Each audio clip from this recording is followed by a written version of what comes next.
creo que lo que la serie realmente nos deja es que es mucho más difícil de construir que reconstruir. Hace unas semanas terminó la tercera temporada de Machos Alfa, la serie española de Netflix que narra la vida de cuatro amigos que están intentando navegar la sociedad actual. Es una serie que satiriza el concepto de macho alfa, por ende lleva ese título, y utiliza y menciona en bastantes capítulos el concepto de la deconstrucción del macho alfa, que deconstruir al hombre. Esa es un poco el tenet, la premisa de la serie. Y en este video me gustaría ver exactamente a qué se refiere la serie con el concepto de la deconstrucción desde la perspectiva del pensador francés argelino Jacques Derrida, eh, cómo la serie aborda este concepto y aún más importante, qué hay después del hombre o del macho alfa deconstruido. Vamos a verlo. Para entender cómo la serie Machos Alfa se burla del concepto Machos Alfa, tenemos que entender primero qué significa deconstruir. Para Derrida, la deconstrucción es un proceso. Implica ver las tensiones y contradicciones que están presentes en un concepto, pero no cualquier concepto, principalmente estos conceptos que damos tan por sentados en nuestra sociedad. Por ejemplo, Derrida en Posiciones escribe: la deconstrucción no es una aniquilación o una negación, sino una forma de analizar y desarmar estructuras, mostrando sus puntos de fragilidad. En otras palabras, deconstruir no significa destruir a una idea. No, significa analizar las tensiones internas de tal manera que podamos entender las contradicciones y las carencias del concepto. Cuando Derrida habla sobre el concepto de la deconstrucción, él siempre hace notar que hay una idea binaria, una idea de pares presente en cómo dividimos las cosas y que uno de estos pares siempre es más fuerte que el otro. Piensa en fuerte contra débil, en grande contra pequeño. Por ejemplo, uno de los conceptos más claros es el de la razón frente al de la intuición. Generalmente la razón ha sido asociada con lo masculino, el pensamiento lógico, el control, la objetividad, mientras que la intuición ha sido ligada a lo femenino, lo subjetivo, lo emocional, lo espontáneo. Incluso la misma Shakira dice que las mujeres son la de la intuición. Esta división jerárquica en la historia nos ha hecho pensar que la razón es más importante que la intuición, pero ya como Derrida y otros pensadores han podido demostrar, no hay un pensamiento completo sin razón e intuición. Todos, tanto hombres como mujeres, empleamos tanto la razón como la intuición para llegar a conclusiones lógicas en nuestro cerebro. Lo mismo ocurre precisamente con el concepto de macho alfa. Parece ser que este concepto habla de una persona segura, racional, pero como veremos, en realidad presenta una serie de inconsistencias y contradicciones las cuales no pueden ser fundamentadas y por ende el concepto se va a desmoronar. Si tomamos la idea del macho alfa como un concepto fijo, generalmente estamos hablando de una persona segura, de una persona con mucha confianza en sí mismo, que le da importancia a ciertos valores, que es dominante y que lidera sin dudar, ¿no? Sin embargo, cuando analizamos más de cerca a todos los personajes que vamos a ver en la serie, nos damos cuenta que este concepto es un significante vacío. Un término que parece tener un significado claro, pero que en realidad es inestable y depende de cada contexto. Por ejemplo, tomemos a Pedro y a Raúl como ejemplos. Pedro intenta aferrarse a una masculinidad tradicional basada en el éxito profesional y la autoridad en su familia. Sin embargo, a lo largo de la serie, su rol se desmorona, su relación con Daniela lo obliga a cuestionar su papel en la pareja. En el trabajo, se enfrenta a dinámicas en las que ya no es el centro del poder. Por ejemplo, debe responder a una jefa mujer, algo que claramente no sabe cómo hacer. Lo que él consideraba natural en su identidad masculina se vuelve problemático, dejándolo sin certezas sobre cómo actuar.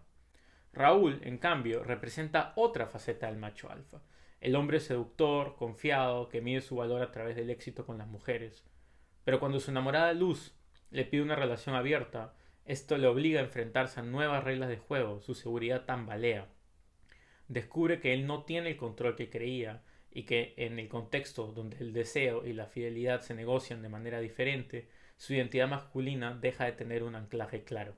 Y aquí es donde la serie hace realmente algo interesante. Estos momentos de diálogo entre los amigos donde no saben qué hacer es precisamente lo que Derrida explica cuando habla en qué sucede después de la deconstrucción.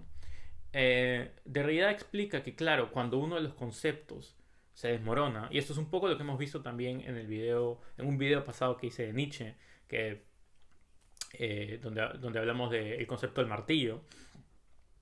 Cuando un concepto como ese se desmorona, no hay de dónde anclarse. Y como no hay de dónde anclarse, es muy difícil saber cómo reaccionar, cómo comportarse, qué hacer.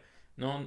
Las personas solemos tener una especie de sentido de cómo ir por la vida de acuerdo a los valores que consideramos importantes, de acuerdo a las ideas que más respetamos. Pero en el caso del hombre deconstruido que ha perdido su identidad masculina, su identidad de macho alfa, pues este sitio queda vacío y necesita llenarse. Y el ejemplo más claro que hay es precisamente el de Santi. A diferencia de Pedro o Raúl, él no intenta aferrarse a una masculinidad tradicional. Él sí quiere cambiar y se vuelve súper atento, a casi un nivel maniático, de no caer en las viejas prácticas de un macho alfa. Claro, o sea, cada vez que uno de sus amigos dice, no, que deberíamos hacer esto, él les dice, no, no, no, mira, porque esto es un comportamiento agresivo, masculino, los intenta educar, pero Santi tampoco sabe qué hacer realmente. Por ejemplo, tiene muchos problemas a la hora de entablar relaciones por medio de las citas. No sabe cómo comportarse, ya no sabe qué puede decir y qué no puede decir. Y eso es precisamente el problema de la deconstrucción. Reconstruir es difícil precisamente porque se queda un poco a la mitad. Solo te ayuda a darte cuenta de qué es lo que estaba mal. No te ayuda a encontrar el camino del bien. O en todo caso te ayuda en el sentido que te hace dar cuenta que tu dirección no es la correcta, pero no te muestra necesariamente la dirección correcta, o al menos no lo hace de una manera tan fácil. A pesar de que nos podemos burlar de las risas de Santi, un personaje como Santi en la vida real realmente está sufriendo porque no sabe cómo comportarse y cómo manejar sus emociones en el mundo real. En ese sentido, la serie nos deja una pregunta muy interesante. Si el macho alfa es una ilusión, ¿qué viene después?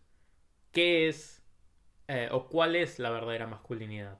A mi parecer no tenemos una respuesta clara, sin embargo tenemos que trabajar en conjunto y eso es un poco el trabajo que tenemos que realmente hacer y realmente enfocarnos.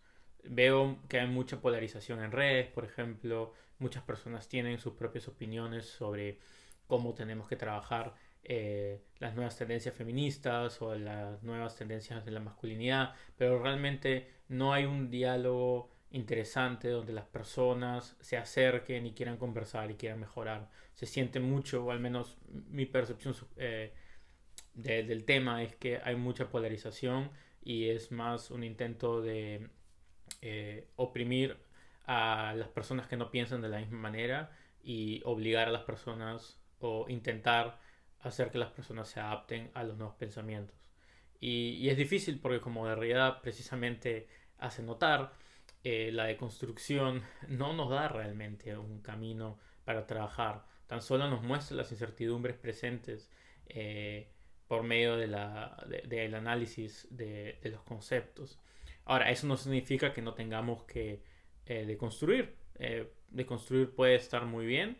Obviamente hay ciertas críticas sobre la deconstrucción, sobre todo en otros ámbitos, pero no significa que no podamos, por último, repensar las ideas como, o repensar los conceptos, como el del macho alfa, eh, pero sí hay que tener más paciencia los unos con los otros, hay que intentar entender que cuando a una persona se le mueve el mundo, no es tan fácil no es tan fácil simplemente, ya, ahora anda y compórtate bien, porque ni siquiera el mundo per se sabe cómo es que ese comportamiento se debería de dar. Yo creo que lo más bonito de la serie es que realmente nos invita a darnos cuenta que el cambio es incómodo, que es necesario, pero que no se va a lograr si es que no lo hacemos juntos. Si queremos una sociedad sin machos alfa, pues tenemos que trabajar todos juntos para tener una sociedad sin machos alfa. Si queremos una sociedad donde las personas puedan expresarse libremente o o tengamos eh, más libertad a la hora de expresar cómo nos sentimos o qué queremos de las otras personas. Todo eso está muy bien, pero tenemos que ser conscientes que no hay un camino dibujado hacia lo que tenemos que hacer. Claro, uno podría decir, bueno, es que es muy fácil, pórtate bien y sé una buena persona, pero ya ves que no es tan fácil cuando lo llevas a la práctica. Necesitamos eh, mucha aceptación y mucha paciencia. Y ya para cerrar, creo que lo que la serie realmente nos deja es que es mucho más difícil de construir que reconstruir.